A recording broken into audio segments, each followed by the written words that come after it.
لیاقت صاحب، فیصل واڈا کا آج بیان آیا، اس نے کہا کہ جی ان مذاکرات کو ناکام بنانے میں دو لوگوں نے بڑا اہم کردار ادا کیا۔ اس نے کہا کہ حکومت نے وہ نہیں چاہتی تھی کہ یہ مذاکرات جو ہے وہ کامیاب ہوں۔ دوسرا، پی ٹی آئی کی جو اس وقت کی لیڈرشپ ہے سوائے بانی پی ٹی آئی کے، وہ یہ چاہتے ہیں کہ بانی پی ٹی آئی جیل کے اندر رہیں اور جس طرح سے کاروباری سیاست چل رہا ہے یہ اسی طرح سے چلتا رہے۔ ہاں جی، فیصل واڈا صاحب کا تو یہ بیان جو اس کا مفہوم اس سے ملتا جلتا وہ ڈے ون سے کہہ رہے ہیں۔ وہ کہہ رہے ہیں کہ ماں سوائے بانی کے علاوہ باقی سارے بندے جو ان کی قیادت ہے وہ تو انجوائے کر رہے ہیں، کوئی چیف منسٹر انجوائے کر رہا اور کوئی اپوزیشن لیڈرشپ انجوائے کر رہا، تو وہ تو کوئی نہیں چاہتا کہ ایسا کام ہو کہ بانی باہر آ جائے اور یہ سارے زیرو ہو جائیں۔ اس کا تو ڈے ون سے یہی موقف رہا ہے، اور میرے جس طرح ان کی قیادت بٹی ہوئی ہے ضلعی لیول پہ، صوبائی لیول پہ اور فیڈرل کی لیول پہ جو ان کی کمیٹیاں ہیں، یا جس طرح یہ ان کی جو اپنا ڈھانچہ سیاسی ڈھانچہ، تو اس میں تو واقعی اور جس طرح فیصل واڈا کہہ رہا اسی طرح لگتا ہے۔ لیکن فیصل واڈا کو اصل باتوں کا حقائق کا چونکہ وہ کسی ایک ادارے کے بہت قریب ہے، لہٰذا اس کے پاس اصل خبریں بھی ہوتی ہیں، وہ خبروں کو توڑ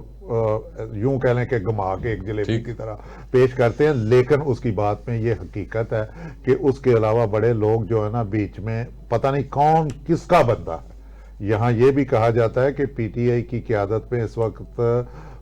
آدھے لوگ اسٹیبلشمنٹ کے لیے کام کرتے ہیں اور آدھے لوگ شاید اپنے لیے کام کرتے ہیں، خان کے لیے کام کرنے والا کوئی نہیں ہے۔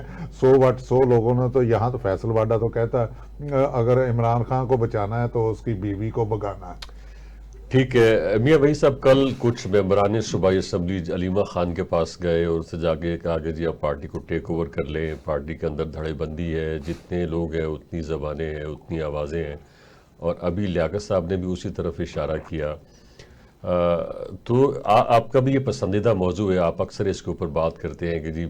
پی ٹی آئی کے اندر تنظیم نہیں ہے جس کی وجہ سے اس کی موجودہ صورتحال ہے۔ تو اس طرح کی جب پارٹی کی صورتحال ہو تو پھر اس طرح یعنی اس سے ایک اچھی توقع رکھنا، ایک اچھی سوچ کی، ایک سیاسی سوجھ بوجھ کی بہت مشکل ہے۔ نہیں، ابھی میاں صاحب نے ایک بات کی کہ بانی پی ٹی آئی کے لیے کام نہیں کر رہے۔ دیکھیں یہ بات تو سامنے آ گئی کہ صرف بانی پی ٹی آئی نہیں، سر پی ٹی آئی کے لیے کام، اصل مسئلہ تو ہے پی ٹی آئی کے لیے، اور پی ٹی آئی کے بعد سب سے پہلے پاکستان کے لیے۔ معاملہ یہ ہے کہ یہاں پہ تو پارٹیاں جو ہیں نا وہ ایک شخصیت کے گرد گھوم رہی ہیں، وہ ایک جو بت پرستی والا کام ہے۔ میں ہمیشہ سے یہ بات کرتا آیا ہوں کہ یہاں پہ پارٹیوں کے اندر تنظیم نہ ہونے کی وجہ، اور آج اگر میں سمجھتا ہوں کہ خان کی جو رہائی نہیں ہو رہی وہ تنظیم کا نہ ہونا ہے۔ اگر تنظیم ہوتی تو وہ آج وہ مذاکرات کے لیے بھی پلان کرتے۔ جب آپ یہ کہیں کہ جی جو فیصلہ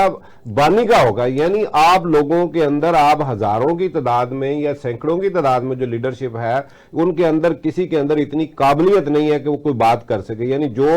چیئرمین کہے گا، جو یعنی وہ بندہ ایک بانی پی ٹی آئی کہے گا وہ ہوگا۔ اور پاکستان کے اندر اس سے بڑا ظلم اور کیا ہے کہ یہاں پہ تو ٹکٹ بھی جو ہے نا جب یہ بات ہوتی ہے تو وہ کہتے ہیں کہ جناب وہ بانی پی ٹی آئی دے گا یا میاں نواز شریف دے گا یا زرداری صاحب جو فیصلہ کریں گے۔ یعنی تنظیم کہیں پہ بھی ہمارے ملک کے اندر جو ہے نا اس کا کوئی ہے ہی نہیں، اس کا عمل دخل ہی کوئی نہیں ہے۔ اگر فیصلے انہوں نے ہی کرنے ہیں، اگر سب کچھ یہی ہے تو پھر وہ یہ بار بار یہ بھگت بھی رہے ہیں، ان کے پیچھے وہ لوگ کیوں کھڑے ہوں؟ وہ میاں صاحب والی بات بڑی درست ہے، جب ان سے ایک جلسے میں کہا گیا کہ میاں صاحب قدم بڑھاؤ تو انہوں نے کہا جی میں نے قدم بڑھائے تھے، دیکھا پیچھے کوئی نہیں تھا۔ مسئلہ یہ کہ آج ان کے ساتھ بھی وہی کچھ ہو رہا ہے۔ ایک پاپولیرٹی اپنی جگہ پہ موجود ضرور ہے، لیکن مجھے یہ بتائیں کہ کوئی عقل مندی سے اس پاپولیرٹی کو، اس تعداد کو، لوگوں